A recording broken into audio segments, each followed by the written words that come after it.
What's up, everyone? I'm NoBS, and today I'm going to show you how to set up a new computer. This is mostly going to be applicable to people who have just built their own gaming computer, and if you're following along, this is the second video in a series. The last one, I built a nice little mini ITX gaming PC for a friend of mine, and today I'm going to walk you through how I would normally go through setting one of these up. Basically, everything I'm going to be talking about today is going to be fairly simple, and I do want to do another video that's going to be a little bit more in depth, the kind of stuff that I like to get sorted out. But this is a lot of just kind of a reminder checklist and also a couple of little things that I like to do that help usually get rid of little bugs and issues. So let's get started. So I have a capture card set up here, and I'm just going to go ahead and start off by powering on the PC. The first thing that you want to do when you power on your PC, aside from make sure that everything works, is just mash the delete key. When you mash the delete key on your keyboard, you're going to be brought into the BIOS. The BIOS can feel a little bit intimidating because, well, it just looks really super technical, but we're going to do some really basic stuff here. So, first thing that I want to do here, every computer, every BIOS system is going to be a little bit different. Based off your motherboard manufacturer, these are going to be a little bit different. And the first thing we want to do is come into here where it says Extreme Memory Profile. This is called usually XMP or DOCP. Just depends on your motherboard brand. That's what they call it. And you can see right here, by default, XMP is disabled. So by default, your PC will usually run RAM at a much lower speeds. Usually it's like 2133 is what it'll run at, unless you enable XMP or DOCP. So sometimes they'll send out a little warning and say like, oh, this is considered overclocking, yada, yada, yada. This is kind of just manufacturers trying to cover their own ass. It's not something that you need to be worried about, and it's very standard practice. All that's doing is getting your RAM to work at the advertised speed.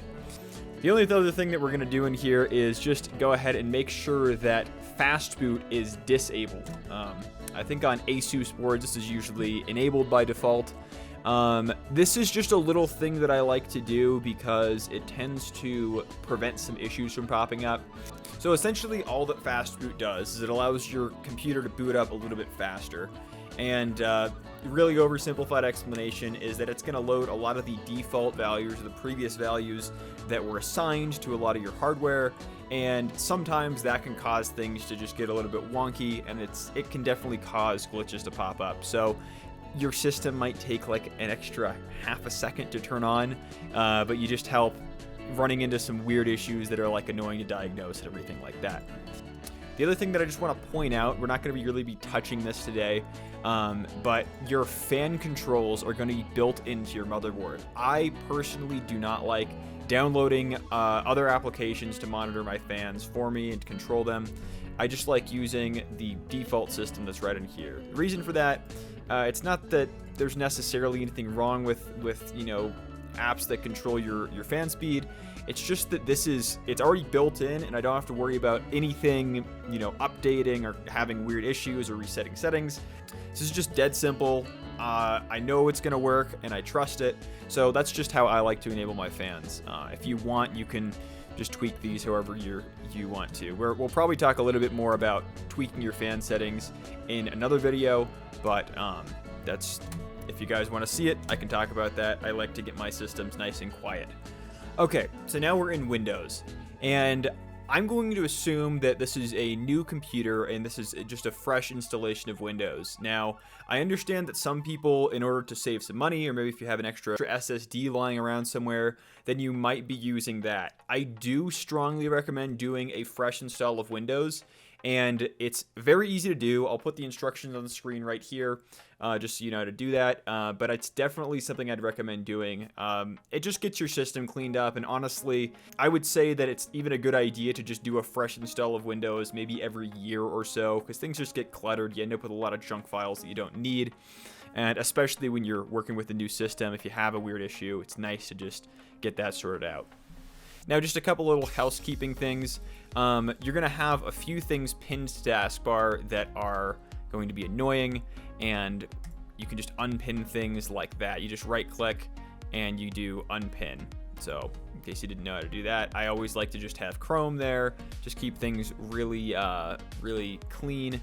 and not have any of that bloat on there. So once you have your preferred browser installed, you're going to go ahead and install your graphics card drivers. You might notice that things are looking a little bit wonky right now, and graphics card driver is going to help with that. You can technically get your screen looking correct without graphics card drivers, but better to just install the correct software right out of the gate. Now, I'm using a Radeon card. I'm using a 5500 XT, and you can see if I go on their website here, I get the it automatically detects what I'm using. If you're using NVIDIA, same process. You're just going to go ahead and install that and get that set up. One of the things that just takes a while with getting everything set up here is getting all of your software downloaded. It could be a little bit tedious, but of course having faster internet helps. If you're able to use a wired connection, or even if you can move your computer to a spot where you can connect to router, then that will speed a lot of things up, because a lot of what we're going to be doing today is just downloading stuff and kind of getting it super basically configured. So everything looks correct now, and I will say that this is not the correct resolution settings for my monitor, but the only reason it's doing that is because I'm using a capture card, which maxes out at 1080/60. So one thing that I always recommend checking is going here into display settings, and then scroll down and you'll see advanced display settings. Just make sure that this is the correct refresh rate of your monitor. It will usually default to 60 FPS.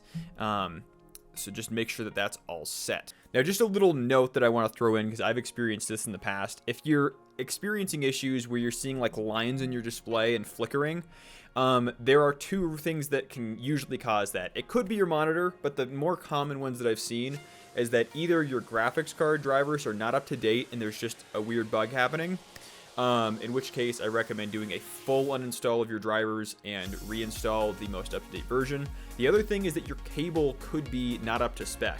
There's a lot of information about that online, but there's a lot of manufacturers out there that sell cables, let's say a DisplayPort cable that advertises that it can do 2K at 240 FPS, and it doesn't actually support that. So if you're experiencing that issue after you've updated your drivers, then try getting a new cable. What you're now going to want to do is go ahead and just install the other apps that you're going to want to use. So this could be all sorts of basic stuff like, say, Discord and Steam, but this could also be other stuff like RGB controls for different components that you have in your system, and even just drivers for your mouse and keyboard. That's all stuff that you might want to have around. Now, once that's all set, what you might start noticing is, as your computer's restarting from installing all this stuff, is that you're seeing a bunch of stuff pop up on startup. So what I like to do is just go in here. If you just type in startup apps in the search bar, you'll see all the stuff that is going to start automatically when you turn on your computer. So you can pretty much just set this however you want.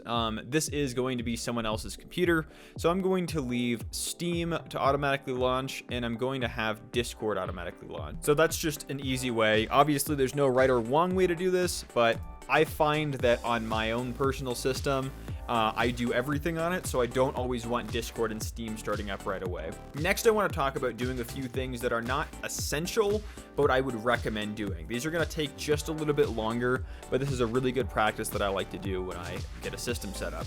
The other thing that I really like to do with a new system is get a benchmark tool installed. So you can see on here, I have superposition installed on this computer, and I like to get this running just to make sure that everything's working properly. Okay, so I just wanted to go in and run a quick benchmark here and just show you what I'm looking for. So I just have this running with my Radeon metrics pulled up here, and the main thing I'm trying to keep an eye on is the temperature of my GPU. Now there's GPU temperature, and then there's GPU junction temperature.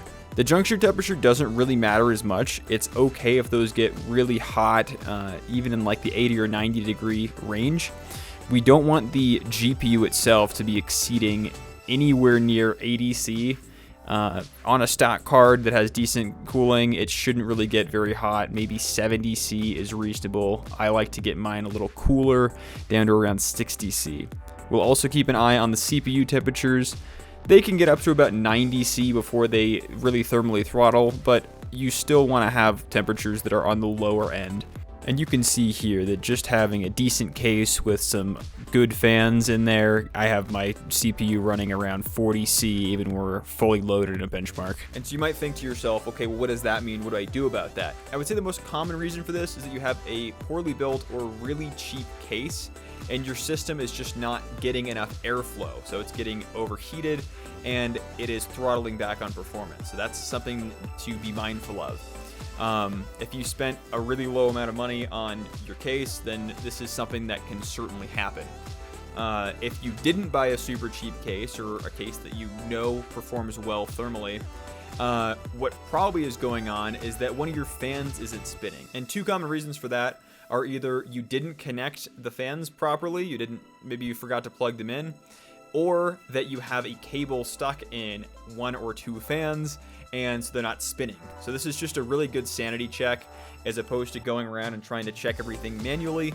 You can just run a benchmark and see what everything is running at. A lot of the stuff that I've talked about here is just generally good hygiene with a computer. You know, I would say a lot of this stuff, say things like updating your motherboard BIOS, updating your graphics card drivers, is really good to get done at least every year. If you can be a little bit more on top of it than that, then that's great. But this is stuff that just needs regular maintenance. If you keep up on all this stuff, you'll generally just have a smoother experience with Windows, with gaming, and with everything else that you're doing. So it's just a really good idea to understand how to do this stuff and then to remember to do it every once in a while. With all that said, I am planning on doing a more in-depth video about some of the stuff that I like to tune and get set up as we continue on with setup. Things like getting your fans a little bit quieter, a little bit of GPU undervolting and overclocking, and other general performance stuff. So if you're interested in that, then give this channel a subscribe and check out my future videos. But with all that said, I'm NoBS and I will see you soon. Happy gaming.